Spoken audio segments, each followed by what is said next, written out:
Hello guys, welcome back to our channel. Episode ആരംഭിക്കുമ്പോൾ കാണിക്കുന്നത് നെല്ലിശ്ശേരിയാണ്.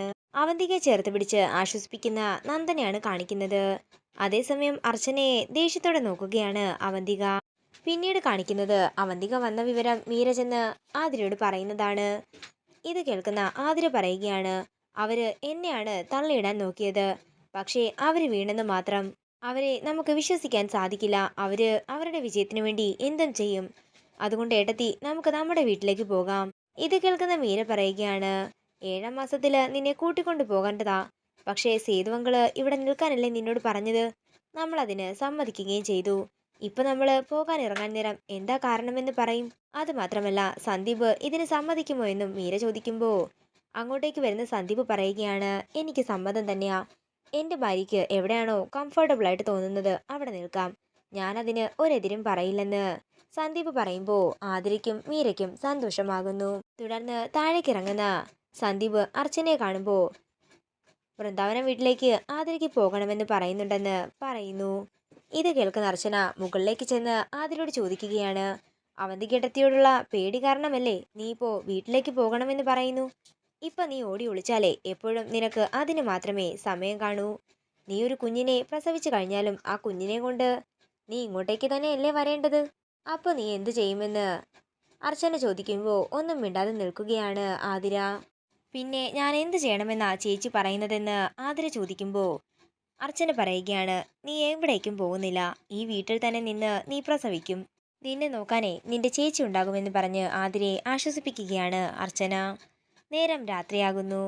പിന്നീട് കാണിക്കുന്നത് തൻ്റെ കുഞ്ഞിനെ ആരോ തട്ടിക്കൊണ്ടുപോകുന്നത് പോലെ സ്വപ്നം കണ്ട് ഞെട്ടിയുണരുന്ന അർച്ചനയാണ്. താൻ വിഷമിക്കാതിരോ, നമുക്ക് എന്തെങ്കിലും പരിഹാരമുണ്ടാക്കാമെന്ന് പറഞ്ഞ് സച്ചി അർച്ചനയെ സമാധാനിപ്പിക്കുന്നു. അതിനുശേഷം സച്ചി അർച്ചനയെ തട്ടി ഉറക്കുന്നതാണ് കാണിക്കുന്നത്. നേരം പുലർച്ചെയാകുന്നു. പിന്നീട് കാണിക്കുന്നത് സച്ചി സന്ധ്യയെ കാണാനായി ഹോസ്പിറ്റലിലേക്ക് ചെല്ലുന്നതാണ്. എന്താ സച്ചി, കണ്ടിട്ടെന്തോ പ്രശ്നമുള്ളതുപോലെ ഉണ്ടല്ലോ. പ്രശ്നം തന്നെയാ ഡോക്ടർ. ഇപ്പോൾ അർച്ചനയ്ക്ക് കുഞ്ഞിന്റെ വിചാരം മാത്രമേ ഉള്ളൂ. ഇപ്പോൾ ആദ്യത്തേക്കാൾ കൂടുതലുണ്ടെന്ന് പറയാം. അർച്ചനയെ നമുക്ക് കുറ്റം പറയാനാകില്ലല്ലോ, അവൾക്ക് സത്യങ്ങളൊന്നും അറിയില്ലല്ലോ എന്നും സന്ധ്യ പറയുമ്പോൾ സച്ചി പറയുകയാണ്, അല്ല ഡോക്ടർ, അതിൻ്റെ ഇടയ്ക്ക് മറ്റൊരു കാര്യം കൂടി ഉണ്ടായി. താനും അർച്ചനയും ചേർന്ന് മറ്റൊരു ഡോക്ടറെ കാണാൻ പോയ കാര്യമെല്ലാം സച്ചി സന്ധ്യയോട് പറയുകയാണ്. ഇങ്ങനെയല്ലാതെ മറ്റൊരു വഴിയും ഞാൻ കണ്ടിരുന്നില്ല. ഇപ്പോൾ എൻ്റെ കുഴപ്പം കാരണമാ കുഞ്ഞുങ്ങൾ ഉണ്ടാകാത്തതെന്നാ അർച്ചന വിചാരിച്ചിരിക്കുന്നത്. അത് അങ്ങനെ തന്നെ ഇരിക്കട്ടെ. പിന്നെ മറ്റൊരു കാര്യം കൂടി നിവൃത്തികേട് കൊണ്ട് ചോദിച്ചു പോകുന്നതാ. അർച്ചനയ്ക്ക് എന്തെങ്കിലും ട്രീറ്റ്മെൻറ്റ് ചെയ്യാൻ പറ്റുമോ? എവിടേക്ക് വേണമെങ്കിലും കൊണ്ടുപോകാം. എന്ത് ട്രീറ്റ്മെൻറ്റ് വേണമെങ്കിലും ചെയ്യാം. ഡോക്ടർ ഒരു നേരിയ പ്രതീക്ഷ മാത്രം തന്നാൽ മതി. എല്ലാ കാര്യങ്ങളും അറിഞ്ഞ് അർച്ചന തകർന്നു നിൽക്കുന്ന കാഴ്ച കാണാൻ എനിക്ക് വയ്യെന്നും സച്ചി പറയുന്നു. ഇല്ല സച്ചി, 1% ചാൻസ് ഉണ്ടായിരുന്നെങ്കിൽ ഞാൻ സച്ചിയോട് പറയില്ലേ. സത്യത്തിൽ അർച്ചനയുടെ പ്രശ്നം എന്താണെന്ന് സച്ചി ചോദിക്കുമ്പോൾ സന്ധ്യ പറയുകയാണ്, എല്ലാം കൊണ്ടും ഒരു തികഞ്ഞ സ്ത്രീ തന്നെയായിരുന്നു അർച്ചന. പക്ഷേ അവളുടെ ജീവിതത്തിൽ ഒരു അപകടം സംഭവിച്ചു. അപ്രതീക്ഷിതമായ ഒരു ആക്സിഡന്റ്. പക്ഷേ അതിൽ ആർക്കും ജീവഹാനിയൊന്നും സംഭവിച്ചിട്ടില്ല. തലനാരിഴയ്ക്കാണ് അർച്ചന രക്ഷപ്പെട്ടത്. പക്ഷേ ആ മയക്കത്തിൽ നിന്ന് എഴുന്നേറ്റപ്പോൾ അവളോട് ഈ സത്യം ആരും തുറന്നു പറഞ്ഞില്ല എന്നതാണ് ഒരപ്രിയ സത്യം. ഈ കാര്യം എനിക്ക് നേരത്തെ തന്നെ അറിയാമായിരുന്നു.